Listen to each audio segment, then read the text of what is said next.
Banyak sekali orang yang belum paham tentang abstrak. Abstrak sebenarnya mudah. Kadang orang nggak ngeh kalau kita itu bisa menikmati abstrak. Cuman yang sering bertanya, banyak orang awam bilang, ini artinya apa? Sebenarnya bukan artinya, tapi rasanya apa? Itu loh, yang harus kita bisa merasakan. Saya ambil contoh gini ya. Keindahan di dalam seni itu ada dua. Satu, keindahan objektif yang mungkin lebih kepada objeknya yang kita bisa lihat seperti laut, gunung, semua objeknya yang kelihatan dan nyata. Dan ada keindahan subjektif yang ada di dalam diri kita sendiri.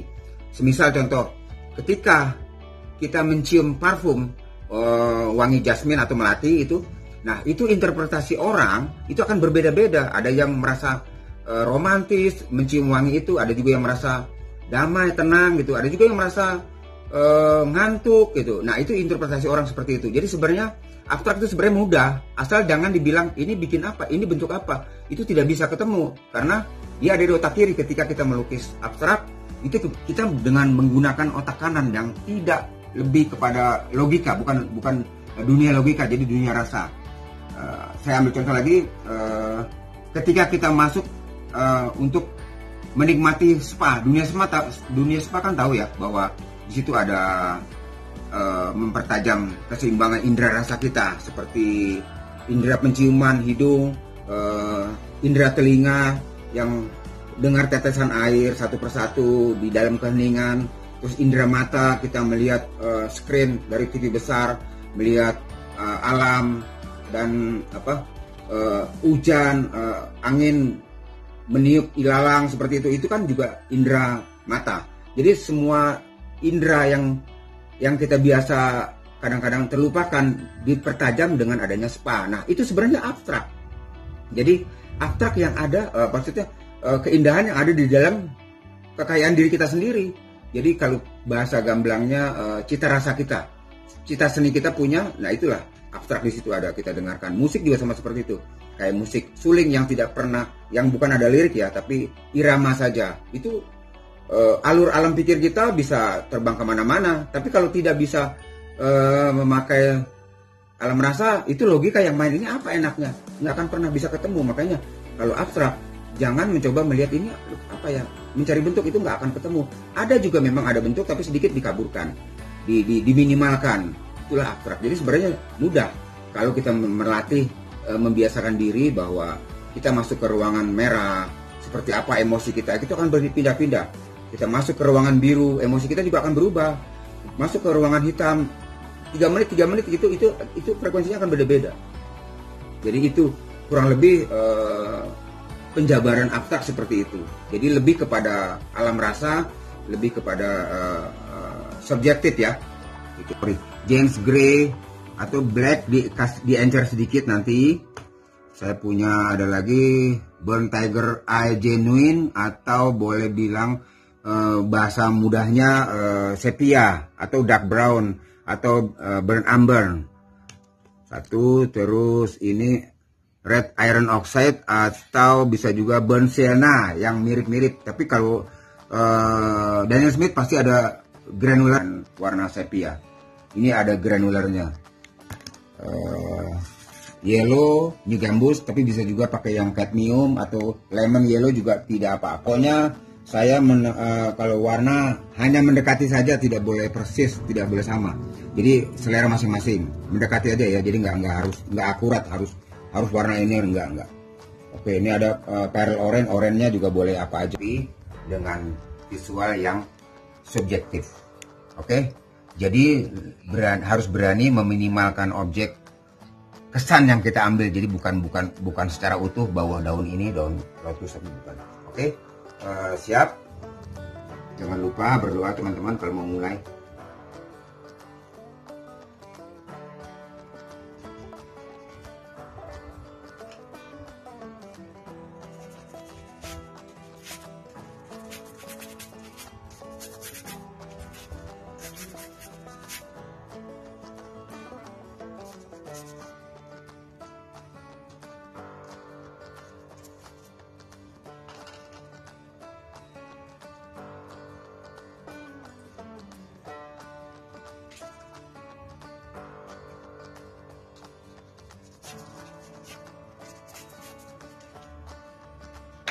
Ini kan ada kering, semprot sedikit.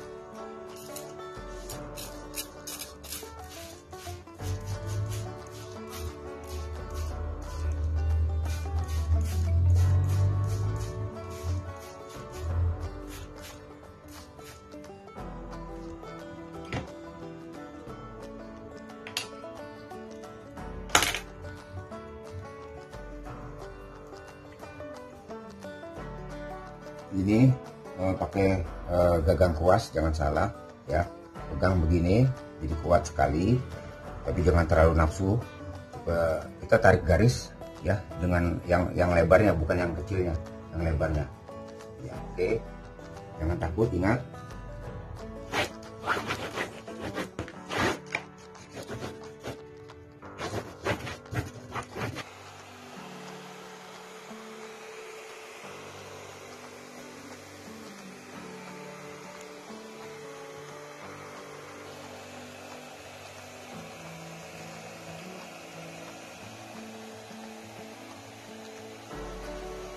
Ngeblend warna yang baru dengan yang lama, tapi tidak terlalu banyak, sedikit saja. Oke. Ini ada Lunar Blue.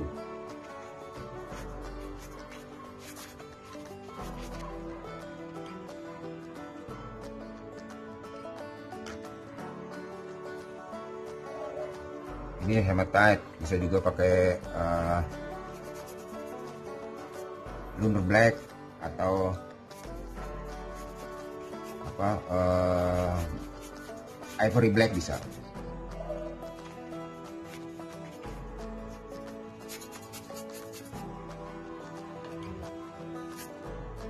Tarik ini kalau kering ya bisa begini, tapi pada saat basah nggak bisa seperti ini, dia ngeblend warna. Nah.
Keluar dari warna yang dominan itu namanya kita bikin konflik, maksudnya itu sebagai elemen estetis saja, karena elemen estetis sebenarnya itu kalaupun tidak ada tidak apa-apa, tapi ketika ada dia melengkapi bagian dari keindahan. Ambil contoh gini, wanita memakai kalung atau anting-anting itu sebenarnya tidak ada fungsinya, tapi itu bagian dari elemen estetis, dari keindahan itu sendiri. Jadi paham kan, kalau elemen estetis itu sama seperti kalau di musik jazz ada perkusi. Kalaupun tidak ada perkusi itu tidak apa-apa, tapi ketika ada dia jadi saling melengkapi dan menjadi keharmonisan nada. Jadi seorang pelukis abstrak sering dialog dengan dirinya sendiri, di mana estetika itu ada, apa yang harus saya perkuat, mungkin juga colornya, atau juga bisa juga nyeleneh dari color itu sendiri, tapi sedikit aja bentuknya diambil, yang lainnya ya dibebaskan dari bentuk yang ada. Sebenarnya itu aja, lebih kepada dialog terhadap diri kita sendiri, bicara dengan komposisi. Makanya itu sebuah proses, untuk melukis abstrak itu proses yang panjang, yang karena sering dialog dulu sama dirinya, belum observasi terhadap objek itu sendiri juga harus dalam. Jadi nggak cuma asal melihat langsung dibikin abstrak, enggak juga. Jadi harus pendalamannya ada, kurang lebih begitu. Brushstroke itu tidak bisa dipungkiri ya, tidak bisa dibohongi ya.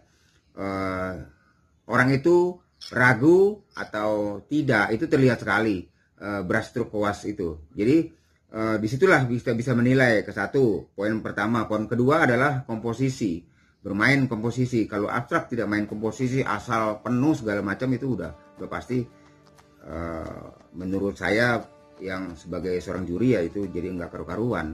Jadi abstrak juga boleh sebebas-bebasnya, tapi tetap dengan tahu persis kosmosnya, keindahannya itu harus tahu persis. Jadi nggak boleh juga asal apa ya, asal penuh, asal semua diisi, pokoknya spontan sekali. Nggak juga, harus berpikirkan estetika juga. Oke. Saya sebenarnya dari kelas 2 SD, kelas 1 saya sudah memakai watercolor, tapi kelas 2 saya dikasih hadiah sama bapak saya di merek Guitar, dan akhirnya tanpa sadar saya belajar terus watercolor. Saya pikir dulu media lukis cuma watercolor, tapi akhirnya saya mengenal persis tentang watercolor dan kertas. Saya dulu juga nggak tiba-tiba abstrak, ada impresionis, dan background saya desain grafis. Jadi lebih banyak main komposisi, seperti di grafis itu main komposisi. Itulah masih ke bawah, gaya saya melukis lebih dikuatkan kepada komposisi. Nah, sementara di watercolor saya juga otodidak, jadi yang nggak usah takut. Jadi semakin kita sering berproduksi, itu sebenarnya mempertajam mata batin kita. Jadi tadi pilihannya bahwa abstrak itu jarang sekali ya pelukis abstrak dari watercolor. Makanya saya juga tertantang untuk membuat sesuatu lukisan abstrak, tapi dengan panggilan jiwa, bukan dipaksakan. Jadi saya belajar melukis abstrak justru ketika saya mendengar musik New Age. New Age itu musik ya lebih gamblangnya ya kayak musik kontemporer gitu. Itulah saya menerjemahkan New Age menerjemahkan New Age ke abstrak. Itulah proses saya berkarya dari situ justru. Ada lagi? Ya, itu sebenarnya dirijennya diri kita sendiri. Jangan terlalu banyak pesan yang mau diambil. Semua dimasukin semua, nanti akhirnya berat jadi kesannya. Jadi kita seperti masak sebenarnya. Bumbunya, garamnya itu cukup dari diri kita sendiri yang bilang ini cukup. Jangan terlalu berlebihan. Itu juga mempengaruhi estetika.